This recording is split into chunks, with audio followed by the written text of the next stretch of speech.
Builder, career-related announcements, career-related articles, and more. Just visit collegecentral.com/CamdenCC to sign up. You're listening to 91.5 WDBK-FM, Blackwood, Camden County College Radio.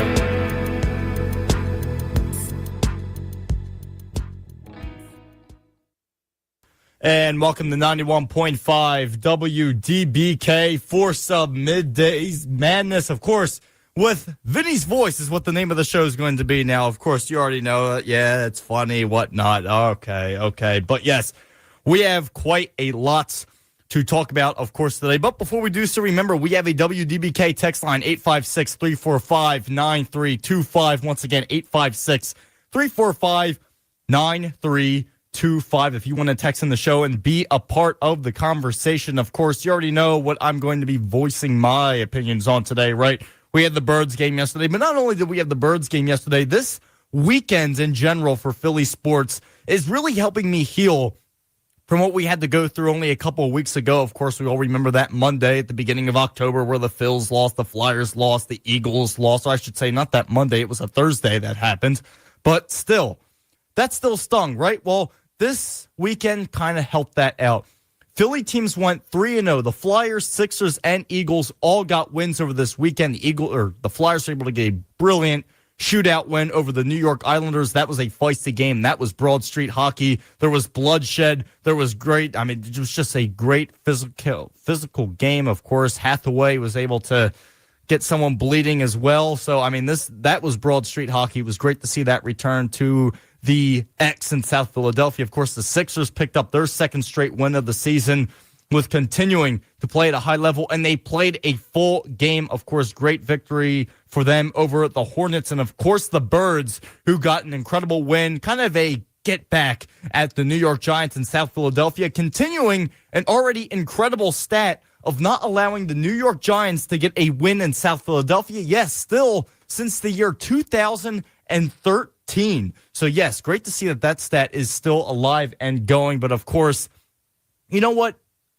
Heck, I'll make it a 4-0 weekend. I don't talk about soccer much, but I'll give the Philadelphia Union some credit. I know they're not talked about as much, but I'll give them some credit in the first round of the MLS playoffs. They were able to come out with a victory. It was tied. They went into penalty kicks. The Union won it in Chester with, of course, a victory there as well. So I don't talk about soccer much, but of course, all the victories going on in Philly, I'll throw them into the loop. Yes, Philly went 4-0, period, in all sports this weekend.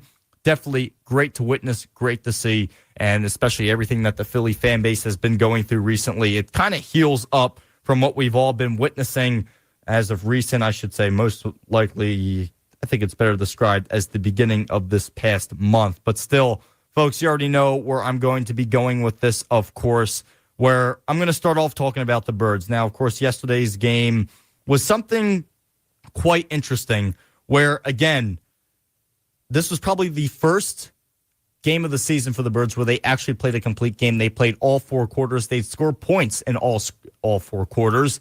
And usually, you know how it works. The Eagles either show up for the first half or they show up in the second half. They never show up in a full game, but it was a complete game, and it was their most dominating win of the season. And this is something where, again, I said this in last week's Vinny's voice, if you want to call that, last week's Midday Madness here live on 91.5, where it all defines what a good football team is, to be able to come out of two, of course, back-to-back losses, right? They lost against the Giants. They lost against the Broncos. They got the victory last week against the Vikings, where the pass game exploded. And, of course, this week, where the rush game exploded. Saquon Barkley picking up his first 100-plus rush game since last year with that Washington Commanders playoff game, which sent them to the Super Bowl. So, yes, that was the last time Barkley had over 100-plus rushing yards. So, quite interesting, and something where it's so great to see the rush game return. It wasn't just Barkley, but we also had other guys contributing, of course, like Tank Bigsby, who was a big-time force in yesterday's victory. Of course, everyone goes right to that one play where Bigsby converted a 2nd and 26 on a 29-yard carry. This guy was absolutely beautiful to watch, his technique and running, his ability to not just find the right gaps, but the guy pretty much made up his own gaps, and just the overall strength from this guy was just absolutely incredible. And, I mean, at the end of the day, a lot of people were saying, well, Shipley is named the RB2. Well, I don't know. Tank Bigsby, of course, he came in from the Jacksonville Jaguars and was originally brought in only to necessarily be, originally they were going for a returner. But, I mean, what he proved yesterday in a big way, of course, Barkley went off to the sideline. He wasn't injured, but he was just being checked out. Of course, he went into the blue tent and after his run to end the third quarter. But it was hilarious because when Barkley came out of the blue tent, that's when Bigsby had this incredible 29-yard run to get the Eagles the first down on that 2nd and 26. And I'm sure a lot of you were probably thinking the same thing I was thinking at that time. When that 2nd and 26 occurred, of course, it was after a big-time sack, right? What did we all think? Well, this drive's over. There goes that. There goes all that momentum. And that's usually what happened with the Birds, especially going throughout this whole entire season so far, leading up to Week 8, was when they would get in a situation like that where next thing you know, they get a sack, they get sacked in the backfield, they keep losing yards, penalties occur. Usually they just kind of fold over and go away. Well, that didn't happen this week. They were able to convert on big-time situations and still was really, really great to see. And, I mean, overall, just an absolutely breathtaking game to witness. As I mean, this is just overall. I'm so glad to see it. I'm so glad to see the rush game return again at such a high level. And of course, Barkley, we all know what happened. Of course, at the very beginning of the game with that 65-yard score he had where he broke free. Of course, that was only, yes, folks, on the second play of the game. That's it. Second play of the game was where he accomplished that. And, of course, a breakout game, like we said, over 100 rushing yards for Barkley first time this year. 150 yards was his total, of course, and the touchdown. And, of course, he had as well another touchdown to add on top of that, right, in terms of receiving. But still, this is something where overall it doesn't just go to Barkley, but it also goes to your offensive line. And, of course, you had your backup center in yesterday being Brett Toth. Cam Jurgens out still with that injury. Hopefully this bye week, again, no better time for the bye week to help these injured guys get healed up. But still, your backup center was in. Your offensive line has not necessarily been playing great at these past weeks. And this is still, I mean, it was still developing. And, you know, when you look at this overall, as I'm pulling up some more stats here, of course, you look at how they were, you know, just in general, being able to block this Giants defensive line, which has been said to be pretty good on paper, but overall has been pretty inconsistent this year. And just their ability to pick up and read the defensive line. Of course, the O-line with good blocks on the screens to Barkley, doing a good job building those plays into a game plan, being conscious of the rush that is coming at them. And this all goes into, of course, their ability to pick up the spies. And you already know what was going on. And I discussed this a little bit last week and on the past Sports Council here live on 91.5 this past Friday at 1 o'clock, where I mentioned that when you look at Saquon Barkley, and this goes back to how the Eagles' offense is read, when Barkley sets up behind Hurts, take a look at his eyes. You'll notice if it's a pass play or not, because Barkley, if it is a pass play when he's lined up behind Hurts, will be looking either to his left or right, trying to figure out who he needs to pick up the block. Now, on a run play, it's opposite. He's looking straight forward. And this is something where it was even worse last week in terms of how easy it was to read, because last week against the Minnesota Vikings, every single time there was a pass play, Barkley wasn't just using his eyes to look right. He had his whole head turned to the right to look who was going to pick up the block in terms of helping Hurts with getting the ball down the field, right? We all know how that works. But it was just something easy to read, where if his head was turned or if he's looking around to see who he's going to block, it was simple. It was going to be a pass play. If he was set back behind Hurts and he was staring straight forward, it was going to be a run play. This was something that Minnesota was picking up on, and of course, why they stopped the run game so well last week. Minnesota did an incredible job with stopping the Eagles' run game. But this week, the Giants, they had spies. They had spies on Barkley. They had guys staring him down. But overall, this offensive line really showed up today. And, of course, again, your backup center, Brett Toth in there, still, they were able to accomplish in a big-time way, getting over 300 yards total. Or, excuse me, not almost 300 yards. I'm getting a little bit ahead of myself. The Eagles ran for 277 yards this past Sunday. That's your total yards for your rush game. Not bad at all. Barkley with 150 rushing yards. You had Tank Bigsby in there with 104. Hurts had a good amount of yards, right? And this was something where you were able to kind of ship multiple guys in that order, and we're able to see them really perform. This is something where these guys developing and overall how this offensive line has improved this week was great to see. Now, I don't want to get too ahead of myself, right? But still, as kind of looking at the play of this offensive line recently, this, going back this entire season, right? It wasn't great football. And it was something where they were kind of going through them like Swiss cheese at times. Don't get me wrong. Hurts held on to the ball, too long in certain occasions in these past games. But there were also times where he had no one in front of him. There was no one supporting him on the blocking side. I mean, it was just something where he had guys in his face immediately. So that's where I'm coming from a little bit right there. But still, overall, one heck of a game. And this goes in, of course, to something where, the Eagles really developing.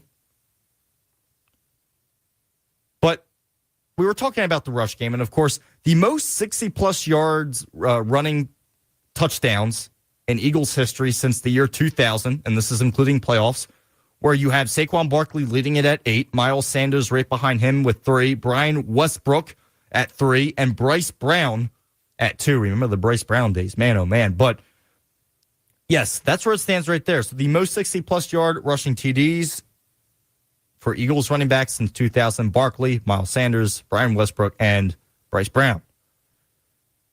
So the Eagles' run game, again, clearly exploding, of course, with Saquon Barkley. And that's exactly what they needed. They needed that explosive play. This rush game for the Birds has not had an explosive play this entire season. And we were saying similar things last week about how the Eagles' offense was playing in terms with passing, I should say, specifically passing last week. We were talking about, there hasn't been too many explosive plays. The offense hasn't been able to get into a rhythm, right? Well, that's exactly what we saw last week. The Eagles were able to get into a rhythm. The long ball was able to be found again. They were able to get that on point, right?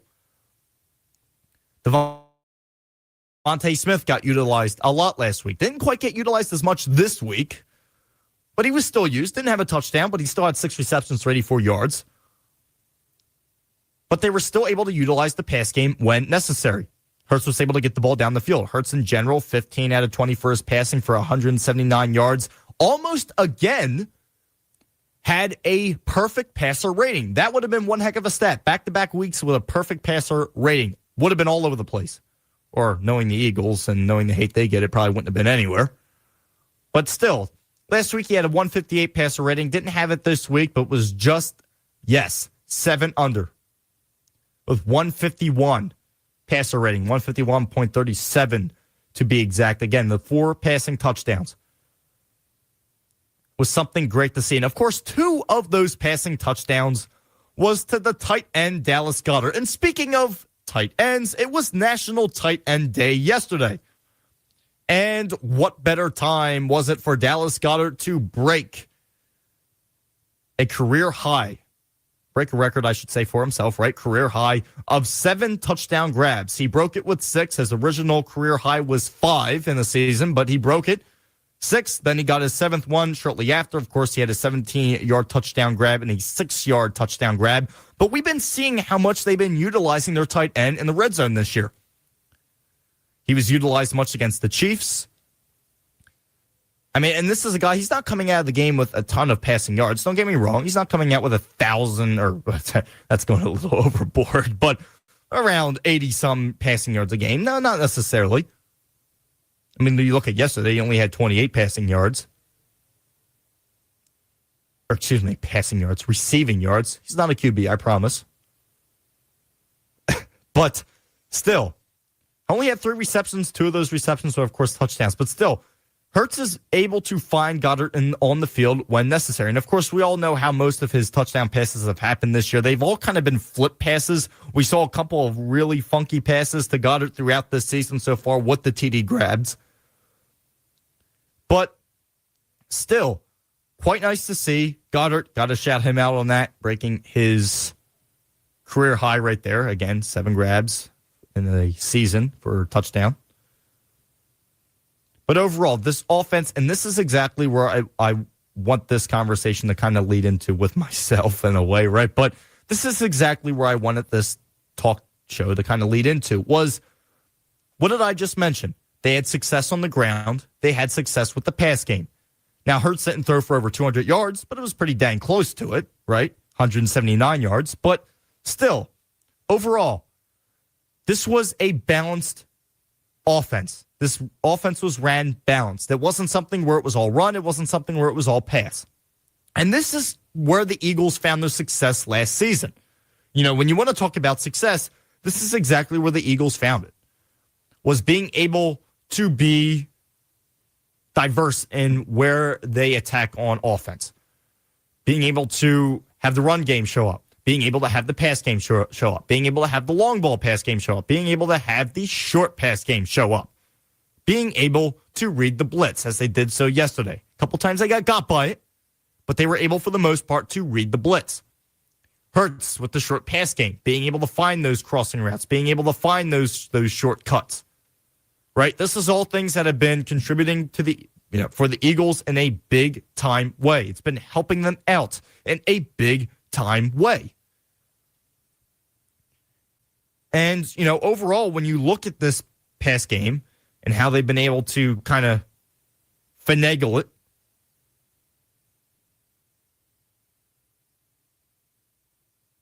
this is, overall something where you're getting back to that standpoint of teams not knowing how to defend you.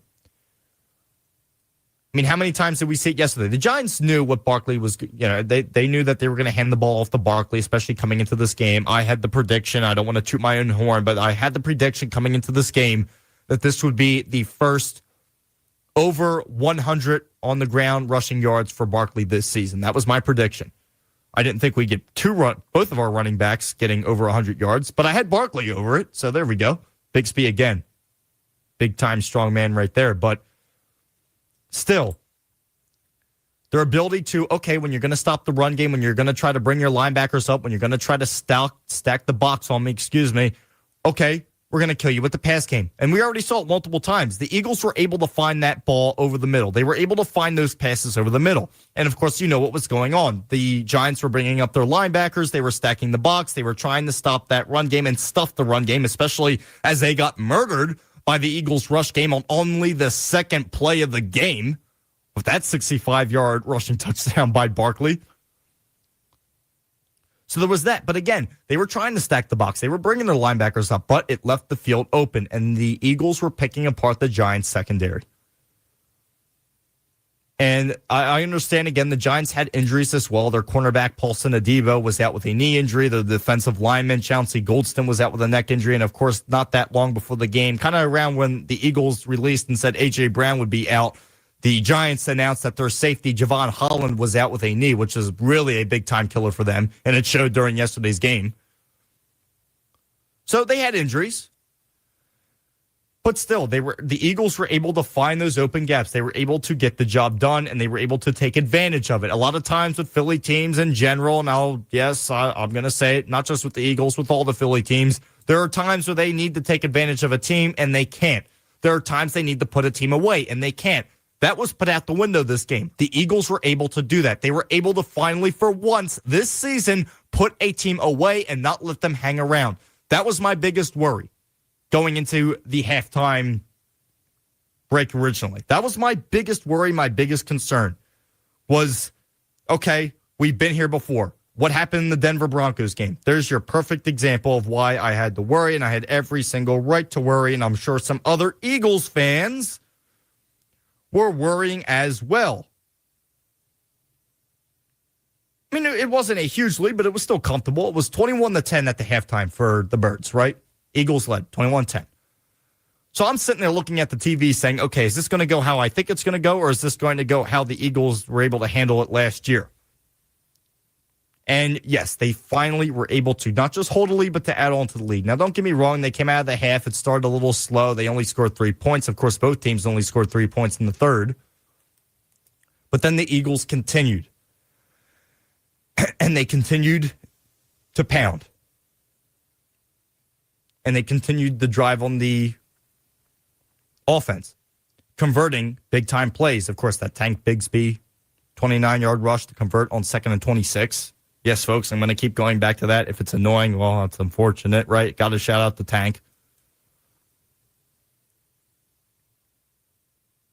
But still, overall, great to see something where it's advancing for the Eagles and they're overall developing. Now, I don't want to be one of those people to find an issue, right, with how the Eagles were played yesterday. I don't want to be one of those guys. Don't get me wrong. That finds an area where, it was a great game, but they could have done this or this better. The Eagles still struggled on third down, being 2 for 8 overall with their third down conversions. There was still a struggle there, something that still needs to be fixed. And, of course, leading up to those third downs, usually the plays that are called in those certain situations aren't necessarily the great. Of course, sometimes you get these bad run plays that are called in where the Giants are clearly spying your running back, whether it's Barkley or Bigsby, whoever it was. Even with Bigsby, they tried spying him, but he just ran him over, so it didn't matter anyway. But still, unfortunate play calls in certain situations are leading the Eagles to these unfortunate third downs. And for the most time, they're not third and shorts. We all know the answer. They're third and long. So the Eagles unfortunately put themselves in some harsh situations at times where they kind of shoot themselves in the foot. And that's something that we've seen, I hate to say it, but multiple times this season from the Birds. And we saw it a little bit this past game. Not as much, but a little bit. But the good thing about it was they were able to come back from shooting themselves in the foot, right? So that's something where, hey, I'll give them a gold star, right? You get a gold star. You came back. You didn't shoot yourself in the foot and take yourself completely down. You were able to come back from your mistakes and make up for your mistakes, right? The greatest thing that you could ask for. Of course, the media called up with Jalen Hurts after the game, and he said, quote, "I don't think there's anything we can't do." Hurts said, continued with saying, "It's a matter of are we working towards it and working in it the right way?" And this is something where, of course, to go back to the Eagles being basically the decider of all of their games, it's a matter, again, I'll repeat what Hurts said, it's a matter of are we working towards it and working in it the right way? And this is multiple times where, again, you look at the games, the Eagles lost. It was a lot of them shooting themselves in the foot. Yesterday was a game where everyone was on the same page. Your offensive linemen had communication. Were there some unfortunate penalties? Yeah, there were some false start calls. It happens. It's going to happen, right? But still, they were able to work together. You have guys like Steen in there, of course, with Brett Toth, right? These guys, I mean, again, they were all one unit yesterday. The communication was there. But there is still something, again, I already criticized with the Eagles on converting their third downs. But if there's one other thing that I could criticize the Eagles on, again, I don't want to be too much of a Debbie Downer, right? But still, if there's another thing that I could criticize, what is their ability to get the play calls in at quicker. That's what I would like to see. Their ability to get the play calls in quicker. Too many times have we seen the Birds go out for a play, they're in the huddle, whatnot, they line up, right? Next thing you know, by the time they're set, the play clock is at 7. Then you have Hurts pretty much screaming behind the center. Of course, yesterday was Toth. He was screaming behind the center multiple times. They're rushing so much. And, of course, even at the end of the game, when the Eagles were rushing down, of course, when they got it to Dotson for that incredible touchdown that Dotson got, that 40-yard beauty of a catch where he pretty much mossed the Giants' reverse safety, Makari Page. Even on that drive, again, great catch by Jahan Dotson. Absolutely incredible. You need someone to step up, with A.J. Brown's absence. Jahan Dotson did absolutely so. But still, with that last drive, and not to get off topic, right? They were rushing when they didn't have to. The Eagles had 3 timeouts, and yet they were rushing down the field. This is an offense where, again, I feel like they would be more in a rhythm if they weren't rushing every single play. And, of course, the no huddle, we know how that works. When you get your offense in the rhythm, the no huddle is sometimes the best option. I understand that. But, again, the Eagles are forcing this rush mentality on them. It's not like they're going no huddle and in a rhythm. It's more like they're getting ready. By the time they're set, the play clock's down to 7 or 6 seconds, and you have to rush to get the ball snapped. You're not giving your guys enough time to set and be pretty much ready for the play. Because you rush too much, then next thing you know, you have guys thinking about what they're going to do with the ball before they get it. Everyone gets off track that way. So that's the two things. Their third down conversions and as well with being able to get the play call in smoother. And I could also say they picking up the blitz, which they're doing better with, but still at times they did get to them. So I guess I could go there, right? I guess I could go there. But we'll be back in a matter of moments here on 91.5 WDBK for Vinny's Voice for Midday Madness here for your 1 o'clock hour here on, again, 91.5 WDBK, Camden County College Radio. Again, thanks for tuning in. And if you want to, make sure to text into the show with our WDBK text line, 856-345-9325. Once again, 856-345-9325. If you want to be a part of the conversation, or if you have any say on how the Birds played yesterday, and as well, not just the Birds, of course, there were a bunch of other teams that played. The Sixers, Flyers also played this past weekend. Let's hear what you guys have to say. We always want to hear from our listeners. Again, if you are going to text into the show, make sure to leave your name and the place that you are texting in from. That way we can get you out over the air. And, yeah, we'll advertise what our great listeners' opinions are. But I'll be back, of course, in a matter of moments here, 91.5 WDBK. Did you know we have a fully equipped fitness center right here on the Blackwood campus? It's true. Located inside Papiano Gymnasium and attached to the basketball court, the Wellspring Fitness Center is dedicated to serving all the health and fitness needs of Camden County College in a welcoming and supportive environment. Our staff of skilled professionals will help newcomers and gym rats alike to reach their goals and to develop a positive, healthy future. Open Monday through Friday, it is free of charge to all students, college personnel, and alumni with a current ID card. Free services include complimentary fitness assessments, exercise technique instruction, and workout programming advice. Stop paying for an out-of-the-way gym membership. Pop in and check it out today.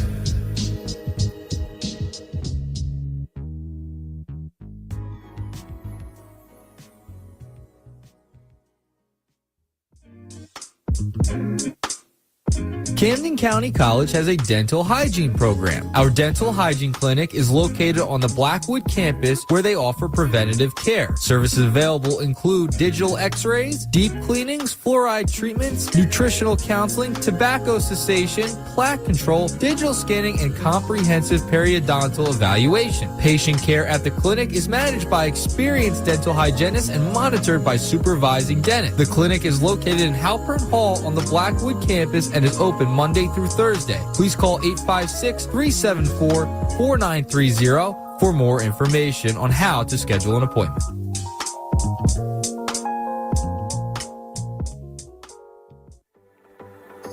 Are you ready to transfer or beginning your transfer research? Then join Transfer Services for a transfer fair at the Camden City campus on Wednesday, October 22nd, 2025 from 10:30 a.m. to 1:30 p.m. Over 20 representatives from four-year institutions will be available to meet with students to discuss the transfer process, scholarships, majors, and student life in the CTC building. Here at Camden County College, mental health is one of our top priorities. Students face many challenges in pursuit of their academic and professional goals. If this sounds like something that you have felt or gone through before and are looking for that helping hand with support in dealing with stress, feeling overwhelmed, a personal matter, or a circumstance that may impact your academic success, well, make sure to reach out to the Center for Counseling and Wellness today. You can contact Andrea Falzone or Shirley Michelle Williams by email counseling@camdencc.edu or by phone at 856-227-7200 with either extension 4559 or extension 4556. And remember, you are not alone.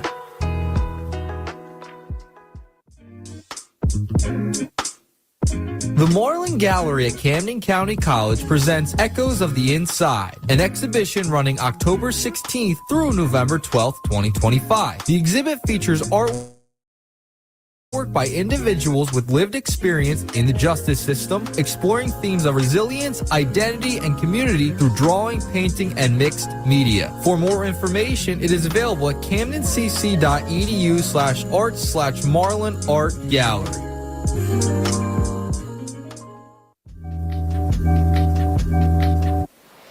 If you are looking to get more involved on Camden County College's campus, there is a way to do that. You can call 856-227-7200 extension 4374 or go to camdencc.edu/student life and clubs and organizations for more information. That is to get involved on campus with student life and activities.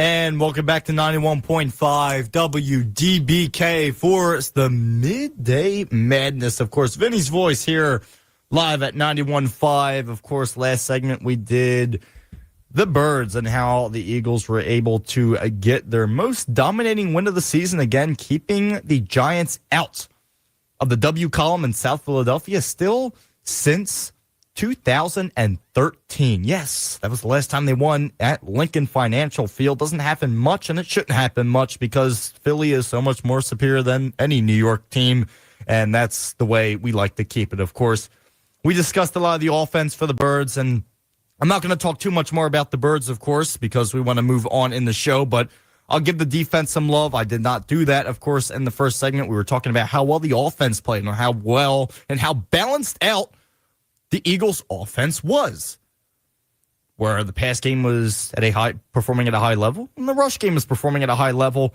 and something definitely great to see. Both pass and the rush game almost broke 200 yards. The rush game broke 200 yards at 277. The pass game was at 179, so it was a great performance. But again, enough of that, right? I promised I'd talk about the defense. Look, I was going back into the offense once again. But again, before we get into the defense, make sure to text into the show. WDBK text line 856-345-9325. Once again, 856-345-9325. You can text in and have your text heard, of course, over 91.5 airwaves. If you're going to do so, again, make sure to leave your name in the place you're texting in from. That way we can advertise what our listeners have to say. We know we have great listeners with great opinions. So, yes, text in. I'll be able to also, again, we'll get talking points on that, and we can discuss your opinion on how either the Birds played, again, or how the other Philly teams played this weekend, with the Flyers and Sixers also being in there, which also got victories, right?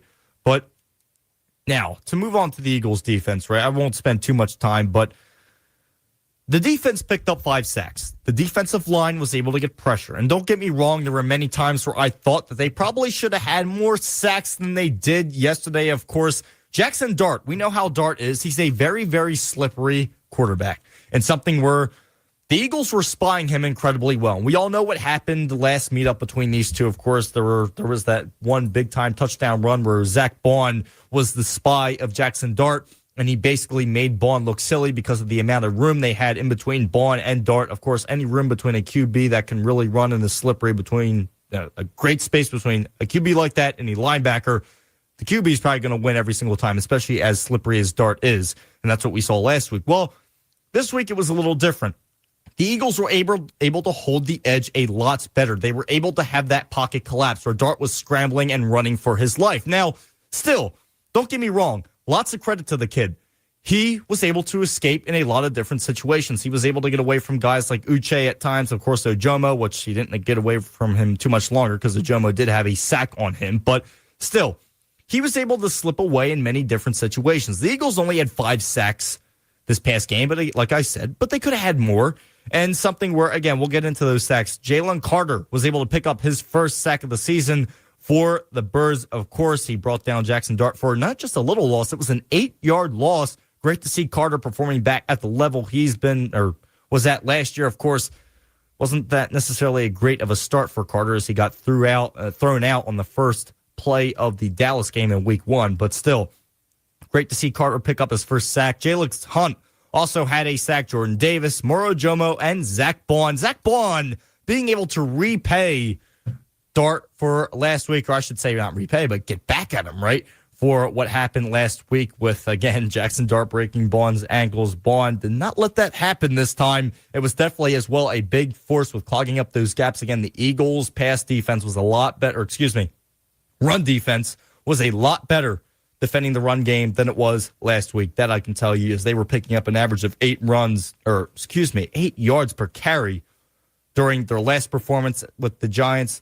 Well, it wasn't like that this time at all. The Eagles were able to really stuff them again. It was around 4 or 3 yards per carry that they were averaging. So Eagles were able to really make that deficit go down in a big-time way. Great to see, of course. But again, overall, you look at this defense and what they were able to accomplish. Like, of course, the secondary did have some issues. Again, the Eagles multiple times yesterday held the Giants to third downs, but the Giants did a great job and were able to convert those third downs when necessary. So this was something where, again, the Eagles, I'm not going to lie, they still had their issues, but overall, they did hold, and I'm going to say it, they, at the end of the day, held the Giants to 13 points. I understand the final was not 13 points for the Giants. The Giants had only 20 points at the end of the game, but still, the Eagles were able to basically hold them to 13 because that final touchdown of the game was pretty much a garbage time touchdown where the Eagles had all of their backups in and second stringers in on the defense when that touchdown at the very end happened for New York. But still, a heck of a lot better outing. Of course, there are still some big-time injuries that are on the Eagles' defense. We know the whole situation going on there, right? As again, like I've mentioned, no better time for the bye week to come than right now. Of course, you have guys like Azeez Ojulari who are hurt, Adoree Jackson as well. You're getting guys back in the mix like Brandon Graham, who was out this week, but of course not because of injury purposes. It was just because they're getting him back in the loop of things once again. I mean, folks, he signed with the Eagles on Thursday. So this is something where he's still getting back in the loop. I mean, I understand he's been training. He said, I mean, he was training these whole past months leading up to him re-signing back with the Birds again. But you got to get him back in the system. You got to get him back in the system, of course. And that's exactly what's happening right now. As well with another being Jacorian Bennett, who performed pretty well in the preseason, but unfortunately has been hurt all of the regular season so far. So this is something where, of course, he was out, but it wasn't as for injury reasons as well, as he was looking to get back into the groove of things once again. Of course, he was just activated this week, was on full participation in practices this past week, but the Eagles didn't activate him as they're, again, I would assume as they're trying to get him back in the loop of things once again. So we're hoping by week 10, he will be back and rocking and rolling with the Birds once again. Of course, we all know what's going on in the cornerback position. Of course, Adoree Jackson's hurt. You had Keely Ringo in there yesterday, but of course, again, with Keely Ringo, the blown coverage is still a factor, still something that is absolutely driving me up a wall. But still, to see possibly a Jacorian Bennett coming back, that is great to see. Again, remember, yes, the Eagles have a bye week next week. And not only do they have a bye week, but going into Week 10, they are playing Monday Night Football, 8:15 against the Green Bay Packers in Green Bay at Lambeau Field. We know Lambeau Field is not an easy place to play. It's one of the loudest places in the NFL. It's behind Lincoln Financial Field, of course, right? But still. So you get a bye week, and you also get a big-time break leading into Week 10, being the last game to play in Week 10, right? So, still, that is a positive. And, of course, not just the other guys listed on your defense, but, of course, like I was mentioning before, Cam Jurgens, where still the Eagles did a great job with their backup center yesterday, but still, you want Cam Jurgens in there, of course, and A.J. Brown with his hamstring injury. Of course, a lot of people saying, oh, it can't be anything big. I'm just a little concerned because A.J. Brown had this issue at the beginning of the season with some little hamstring issues. So this is the only reason when I'm a little concerned right there. Of course, again, you don't want to push your receiver, especially your wide receiver one, over the limit. And I totally get them for keeping him out. A lot of people are just saying, man up, play. He should be playing. This is disgraceful. Well, again, I don't think the Eagles want to run their wide receiver one through hell. If he needs time, and if they think it's something where he could possibly injure it a lot worse, and we know if not familiar with hamstring injuries, that's something you don't want to play around with is the hamstring. So if it's already somewhat injured, the last thing you want to do is push it because that hamstring can go from something where you're out 1 week to being out for more than a month. So, again, probably the smart move to do. A lot of people were up in arms about it, calling A.J. Brown names and this and that and the other thing. Calm down. Again, calm down. You had Devontae Smith. You're able to utilize Jahan Dotson as well.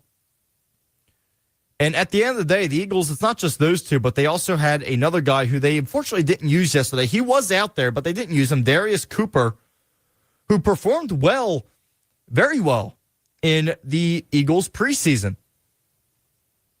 Now, again, he's not an A.J. Brown, but still, Howie Roseman has made sure to really build up the wide receiver portion of this Eagles offense. He really has.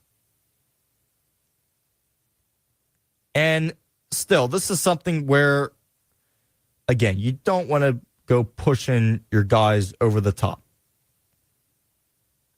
You don't want to be forcing it too much. And that's exactly what I think the Eagles did here this past game, of course. So we'll see what happens. But, of course, now moving out of the Eagles talk, right? We talked a lot about the Birds, right? It was a great weekend for them. Of course, most dominating win of the season. It was honestly a great thing to witness.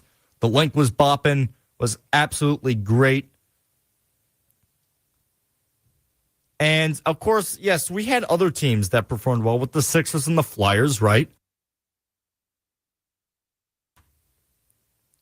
Both played Saturday, by the way, and they both got victories Saturday. Of course, the Sixers, I mean, again, I'm not going to pinpoint one specific team because both of these wins were gutsy. They were both very, very close. The Flyers were losing or down by 2 goals at one point. The Sixers, it was an up and down game where they had the lead, they didn't have the lead, they actually didn't have the lead for the majority of the game. And the next thing you know, in that fourth quarter, as I transition now to Sixers talk, right? In that fourth quarter, things absolutely transitioned. It was kind of like the court all of a sudden tilted. Don't get me wrong, the Hornets were still getting buckets. But it went from them getting outscored. I mean, again, the Sixers had the lead for a little bit in the first quarter, but then gave it up, and that's where they gave it up. Of course, this is something where, they had the lead for the entire first quarter. Again, I'm getting a little ahead of myself right here. Sixers were leading at the end of the first quarter, 36-29. They were then outscored the next 2 quarters by the Hornets, and that's where the lead was lost. And then in the fourth quarter, they had an explosion of 39 points.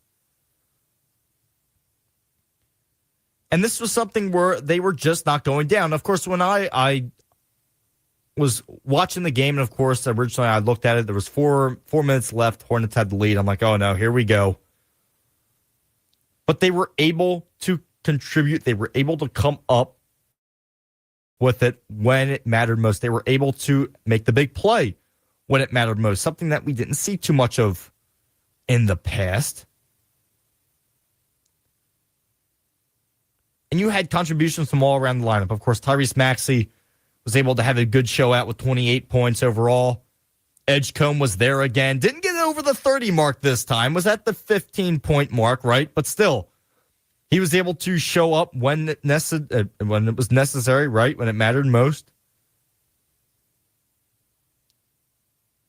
And, of course, you had Quentin Grimes out there as well, performing well. He actually was not that far behind Maxey. He only had 4 less points than Maxey did at 24. But still, again, you're getting contributions from all around the lineup. Embiid was able to show up in a big-time way as well. It was great to see him back performing at a great level. Of course, the first game, things were looking a little iffy, but still, to see him come back and to perform at this level, it's great to see. Now, I mentioned it in last week's talk, and I'll mention it again. I'm not getting overly excited for Embiid yet. Of course, his first game against the Celtics, again, great to see the Sixers getting their first victory of the season over the Celtics. Can't stand Boston.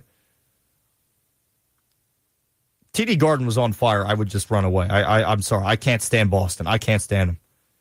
Whether it's the Celtics, the Bruins, can't stand them. Right, but still, Joel Embiid scored 4 points in that Celtics-Sixers matchup on this past Wednesday, right? But he wasn't really there. And, of course, Tyrese Maxey was the big leader in that game. Of course, Edgecombe was over 30 points. He made his great stats, right, with being the first rookie this I mean, just in general, being the first rookie at this time period to get over 30 points on a season opener. Great to see. But his game was not the level that a lot of people wanted to be at, of course. And this was something where this past game, we were able to see that. Now, again, it's one game, and you also played the Hornets. So I don't want to go too over the boat on that one.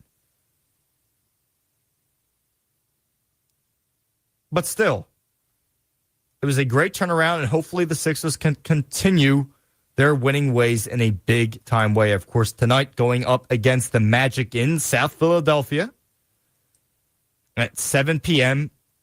And then, of course, they turn around and go to Washington, D.C. tomorrow against the Wizards with another 7 o'clock start. So back-to-back games coming up here. Definitely winnable, but this is something where you got to take each game at a time. The Magic are not an easy opponent at all. Now, yes, don't get me wrong. They're starting the season so far 1-2. So things not necessarily going the way that they hope. But the Magic is no easy opponent. And again, you're still at the beginning of the season. Everyone's still feeling each other out. Some bad teams are performing good. Some good teams are performing bad. That's usually what happens in the beginning of the season, specifically the first 10 games. I mean, for goodness sake, folks, the Sixers only played 2 games so far this season. I don't want to go jumping too far over. Again, it's great to see that 0 in the L column for the Sixers, but still, I don't want to get too ahead of myself. Win probability, Magic at 61.7%, Sixers at 38.3%. But overall, their play around the arch has vastly improved. Even their defense, don't get me wrong, there's still been some defensive breakdowns for the Sixers, but still, they've been able to get the job done when it mattered most. Of course, going back to that Celtics game, there were many times they were letting them pretty much just walk through in the paint and come down with easy twos, long twos. I mean, it wasn't great to see. A lot of defensive breakdowns. We saw that a little bit on Saturday as well. But they were still able to fight to the end, and the defense all of a sudden showed up. They were taking advantage of the turnovers the Hornets gave them. Don't get me wrong. I'm not gonna hide anything on that. They were doing their job. But again, great to see. We're gonna go to a quick break here on 91.5 WDBK. Again, this is Vincent Foch behind the mic here for your 1 o'clock hour for Vinny's Voice. We'll be right back in a matter of moments. Remember, text into the show, WDBK text line 856-345-9325. Where you can text into the show. Also, leave your opinion and your thoughts on the conversation at hand, especially as Philly sports right now is bursting with W's. Hopefully, it continues to do so. We'll be right back in a matter of moments. We'll have some talk on the orange and black. Don't get me wrong. I'm not going to be going out of here without talking about them. You already know. We'll be back in a matter of moments here live on 91.5.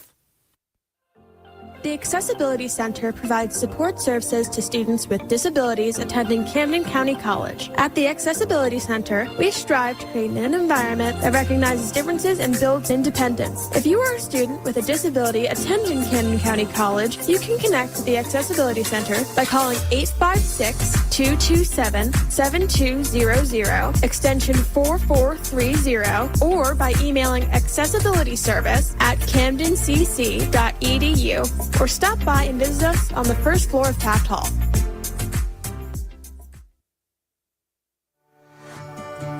Camden County College Tutoring Services. We are here to help you succeed. Do you want a little extra support to boost your confidence and grades? Camden County College is here for you. Our tutoring services offer personalized guidelines to help you master your coursework, achieve your goals, and stay on track to graduate. Find us on the second floor of Wolverton Library at our Blackwood campus and in the Student Learning Center on our Camden campus. We also offer remote and limited online tutoring options for flexible support wherever you are. Our dedicated tutors are here to empower you every step of the way. Don't hesitate. Reach out and let's achieve your best together. Are you a justice-impacted scholar? Well, we're here to help here at Camden County College. Empower your future and unlock your potential with academic support and scholarships, transportation assistance and referrals, essential goods and resources to aid your well-being, student life programs to enrich your college experience as well. To learn more about justice-impacted scholars, contact Irvin Sweeney at the Kansas City campus, who is the Director of Campus Operations and Retention at 856-227-7200, extension 1279. And on the Blackwood campus with Senior Option Program Manager Mark Taylor. You can contact him at 856-227-7200, extension 4437. Let us know what we can do to help. And welcome back to 91.5 WDBK for Vinny's voice here on Midday Madness here. Once again, make sure to text on the show. Again, this is our final segment, WDBK text line, 856-345-9325, where you can text into the show. And again, voice your thoughts on the conversation at hand. Of course, moving on to the orange and black, you already know the X was bopping. Yes, we already talked about the Sixers' victory, but of course the Flyers, it was a packed arena on Saturday to witness the Flyers starting, of course, at 12:30. Bang up the Islanders was something great to see. Now, like I was saying, of course, the Flyers were down at a certain point in this game 2-0, okay? And this was something where the physicality really showed up. This is what Broad Street hockey is all about and what Rick Tocchet has been bringing back to this organization, and I'm great to see it. In the previous 4 years specifically, the Flyers have been known to fold over. They weren't really standing up for each other. I mean, it was something where it just seemed like a book. They would fold like a book. They would close like a book as well when things would get extremely tough like this. And the Islanders challenged the Flyers in multiple different scenarios, and they didn't back down at all. Of course, the one big one that we're talking about, big, I should say, fight we were talking about was Hathaway, who absolutely destroyed Scott Mayfield, the Islanders defenseman, who, again, is another big boy. Again, these are two guys who can fight, and something where Hathaway was able to give him a bloody forehead. It was something where, again, Hathaway was standing up for his teammate. This was something where, I mean, multiple different times you see opposing teams trying to go after either was a specific Flyers player. They stand up for each other. A couple of games ago, Konechny did so. He bloodied up someone, right? It was something, again, where they were going after Tippett. Next thing you know, Konechny steps up. This is all what it's about. It builds the morale in the locker room, and you're starting to see it develop in a big-time way. And, of course, you're starting to see other guys like Nikita Grebenkin, who's been absolutely incredible. Did he have a goal this past game? Well, he didn't have a goal, but he had multiple different setups. And this is something where, again, setting up guys in the offensive zone, how the Flyers approach the offensive zone has really improved in a big-time way. We've been seeing Zegras perform at a high level. He had 2 goals as well. He also had an assist coming out with 3 points, right? But still, this is something where overall, seeing these guys develop and seeing them work new guys into the lineup is something great to see. Is something really great to see. How they move the puck through the neutral zone into the offensive zone. Many times last year, and I said it about 3 or so weeks ago, maybe a couple weeks ago here on these 91.5 airwaves, that the Flyers' biggest issue coming into this season was their zone entries. And, of course, that affected a lot on how the power play would perform, which has dramatically increased in a big way. Now, of course, again, numbers aren't everything. There are multiple times where, again, I understand the Flyers power play, it's still not at the top of the league, right? Matter of fact, it's not even at the middle of the league. It's still in that bottom 20 area. But this is something where it's one of those stats where it doesn't describe on how the play is in general. It doesn't describe the play. And people come up to me and they, like I had someone text me yesterday about the power play. I was talking about how much it has improved. And they're like, well, it's still bottom 20. I don't care. I'm like, are you watching the games? Their ability to set up in the offensive zone. Do they pass too much at times? Yes, they do. Do they get picked off trying to make that stupid pass at times? Yes, they do. But still, their ability to set up in the offensive zone and to get the opposing team moving is key. Now, something else I'm noticing this year is, yes, do they still make that stupid pass at times? Yes, but they're being a lot more conservative with it now. Where you look at last year with the power play, they would always get in, and once they eventually got set, if God forbid they could even pull off that miracle, it felt like a miracle last year when the Flyers could actually get set up in the offensive zone, right? But still, their ability to kind of develop the system where they're not trying to pass it across the ice to, your D-man, right? Where they're trying to pass it through 2 or 3 guys to achieve that, right? So it's still, at the end of the day, yes, is the bad pass still there? Absolutely. But they're able to set up, and not just set up, but they're able to get things moving. They're able to get the opposing team moving. That way, not everyone is just standing around predicting what the Flyers are going to do. We saw that multiple times. So last year, the Flyers, they would get the puck, they tried shooting it. That's what everyone wants them to do. Shoot, shoot, shoot. Well, I hate to break it to you folks, you can't shoot the puck every single time. Next thing you know, you shoot the puck, it bounces off one of the defenders of the opposing team's shin pads. Next thing you know, he has a breakaway going the other direction. Because he can, I guarantee you, skate a lot faster than you can. By the time you realize, oh, it hit off his pads, it's bouncing the other way, let me stop and change direction and skate the other direction. Yeah, it doesn't work like that. You're not going to shoot the puck unless you have a slot to shoot it in, or else if it bounces off someone's pads or they block it and it bounces the other direction, the guy's going to have a breakaway in on your goal. So in terms of those people out there saying they don't shoot enough, well, I agree. There are times they should shoot and they have an open slot, absolutely. But they're not going to shoot every single time if the slot is not available. So the Flyers are being more conservative in that aspect. And, of course, moving the puck helps with that aspect because you have guys moving around, slots open up. If you stand there and everyone's standing in the same area trying to pass it to each other and you have no movement, the opposing team is also going to have no movement. They're going to stand in front of you. They're going to block you. You're not going to have a shooting slot. And next thing you know, your power play is messed up because, again, you can work and do all these little maneuvers around the outside of the zone all you want to do. Opposing teams don't care about that. Let them play around the outside of the zone as much as they want. That's even what my coach used to tell me. As, again, opposing teams, all they do is they box out, and the Flyers just start skating around the outer parts of the zone, the outer rim of the zone. But if you get that movement, then you start getting that inner defensive box of the opposing team to start moving, and you start getting these opportunities. And that right there, folks, is what the Flyers are doing and why they're finding more success on this power play, which is great to see. Rick Tocchet has the guys to be able to help finally develop this power play, and things are finally getting more positive. But that's going to do it here for my Midday Madness show. Vinny's voice, again.